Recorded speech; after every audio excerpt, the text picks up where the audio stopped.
Dunia saat ini menghadapi 3 krisis besar yang saling terkait, krisis energi, krisis pangan, dan krisis iklim. Ketiganya membentuk lingkaran yang mengancam keberlangsungan hidup manusia dan kestabilan global. Bagaimana para miliarder merubah krisis menjadi potensi keuntungan? Simak video ini sampai habis. Kamu akan mendapatkan informasi penting. 1. Krisis energi. Krisis energi ditandai dengan meningkatnya permintaan energi global, penurunan cadangan bahan bakar fosil, serta ketergantungan dunia terhadap minyak dan gas. 2. Krisis pangan. Krisis energi memicu krisis pangan. Biaya produksi, pengolahan, dan distribusi pangan meningkat seiring kenaikan harga bahan bakar. 3. Krisis iklim.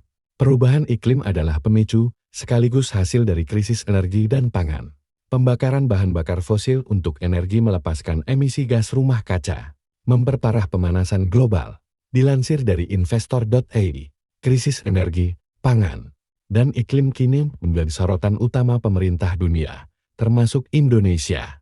3 hal ini bukan lagi sekadar isu lingkungan atau geopolitik, tapi telah menyentuh kebutuhan pokok manusia, makan, hidup sehat, dan bertahan dari bencana. Elon Musk, Bill Gates, dan para miliarder lainnya ambil kesempatan dengan menandai sektor-sektor penting pada ketahanan pangan, teknologi kesehatan, teknologi air bersih, infrastruktur iklim, dan biosecurity masa depan.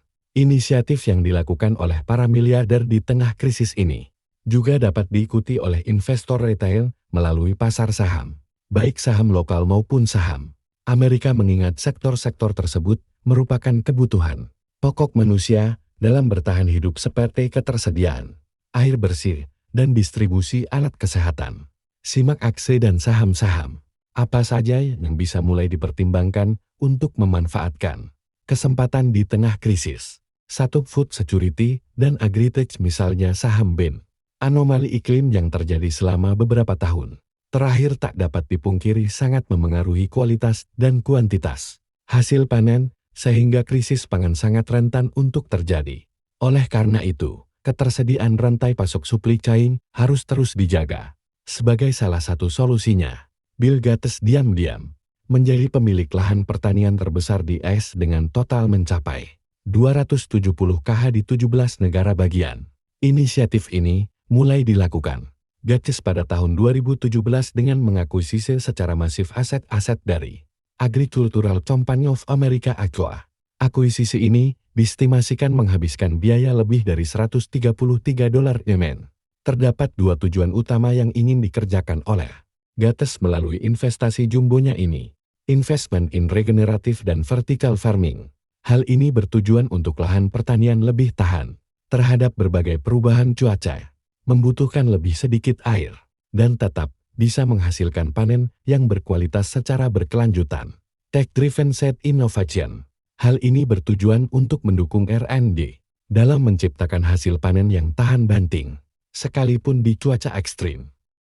Sebagai hasilnya, lahan yang dikembangkan, Gates melalui custom investment dan kerjasama dengan para petani mampu menghasilkan berbagai jenis pangan, mulai dari kedelai, jagung, kapas, beras hingga kentang.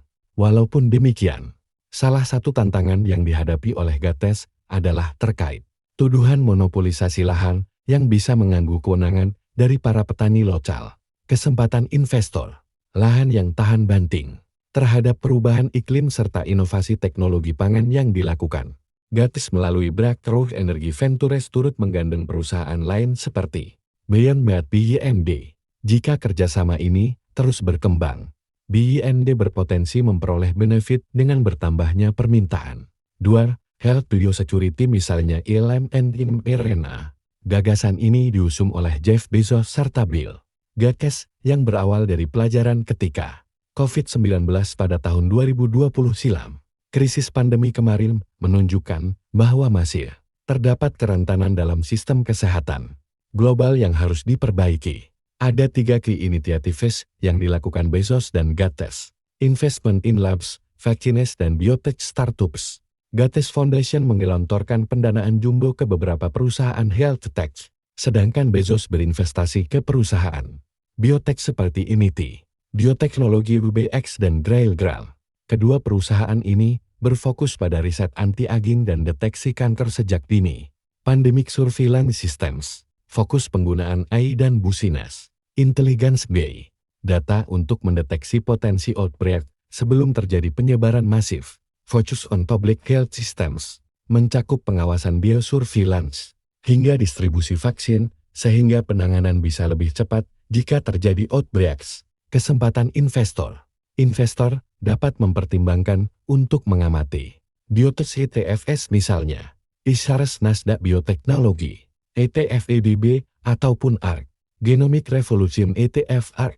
Selain itu, investor juga bisa berinvestasi secara langsung ke saham yang memiliki bisnis biotech, misalnya Illumina ILM ESPR Therapeutics CRSP, ataupun Moderna mRNA. 3. Renewable Energy dan Infrastruktur of Grid misalnya Tesla.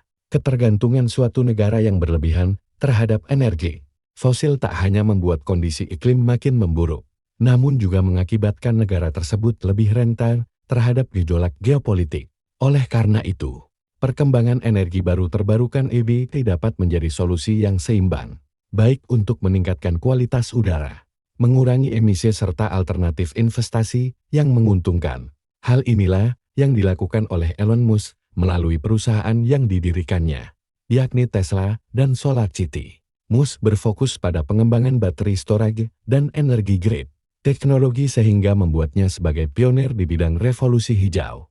Inisiatif ini dilakukan oleh Musk sejak tahun 2015 dengan mendirikan Tesla Energi yang kini memiliki kapasitas sebesar 31,4 gigawatt jam, dan diikuti dengan akuisisi SolarCity pada tahun 2016, senilai $2,6 miliar. Selain itu, Musk juga berinvestasi pada proyek skala besar, antara lain, pembangkit listrik tenaga air, angin dan tenaga surya. Terdapat 3 key initiatives, antara lain, solar panels, batteries, dan microgrids. Inisiatif untuk memastikan ketahanan energi dari setiap teknologi yang dihasilkan. Electric Transportation, aksi untuk mengurangi ketergantungan terhadap energi fosil oil dan gas, sekaligus berkontribusi terhadap stabilitas lingkungan jangka panjang. Hydrogen dan energi storage, fokus pada inovasi untuk menyimpan surplus energi terbarukan EBT, sehingga bisa dipakai saat kondisi darurat. Kesempatan investor.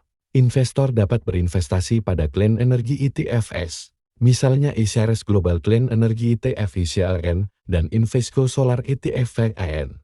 Selain itu, investor juga bisa berinvestasi langsung ke saham terkait lithium dan baterai supply chain.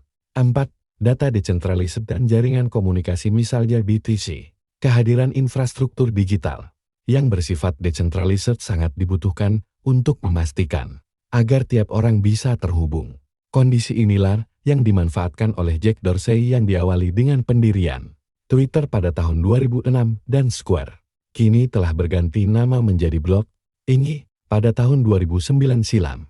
Tak hanya Dorsey, ada pula Elon Musk yang responsif terhadap kesempatan ini. Starlink by Elon Musk. Starlink kini telah digunakan oleh 130 negara. Per Juni tahun 2025, termasuk Indonesia dengan keunggulan utama, yakni kekuatannya untuk tetap berfungsi sekalipun infrastruktur digital mengalami kerusakan. Blockchain dan kripto by Jack Dorsey. BTC dinilai sebagai hedge melawan inflasi dan kehancuran sistem keuangan karena sifatnya terdesentralisasi. Selain berinvestasi ke Bitcoin BTC secara langsung, investor juga bisa mempertimbangkan Bitcoin ETFs, misalnya Isyarus Bitcoin Trust IBIT. 5. Air bersih dan ketahanan iklim misalnya OWK. Siapa yang menyangka bahwa air bersih saat ini merupakan komoditas berharga? Hal ini dikarenakan seiring dengan penurunan kualitas iklim, kehadiran air bersih menjadi hal yang cukup langka. Kondisi inilah yang dilirik oleh BlackRock sebagai kesempatan untuk berinvestasi senilai $600 juta. Melalui investasi jumbo tersebut, BlackRock melakukan beberapa key initiatives, misalnya desalination technology. Teknologi ini seperti mengubah air laut menjadi air yang siap minum. Climate adaptation infrastructure, melalui pembangunan bendungan, kanal dan sistem pendingin air. Ketika kondisi suhu terlalu tinggi yang mengakibatkan kekeringan, investor bisa mempertimbangkan ETFs yang berhubungan dengan water focused. Misalnya Invesco Water, Resources ETF PH ataupun Vies Trust Water ETF FIW. Terlepas dari adanya berbagai kritik tentang investasi strategis para bilionaires yang dianggap bersifat monopoli. Namun sebenarnya hal ini akan membantu peralihan ke infrastruktur yang lebih adaptif. Please subscribe, like, share. Terima kasih.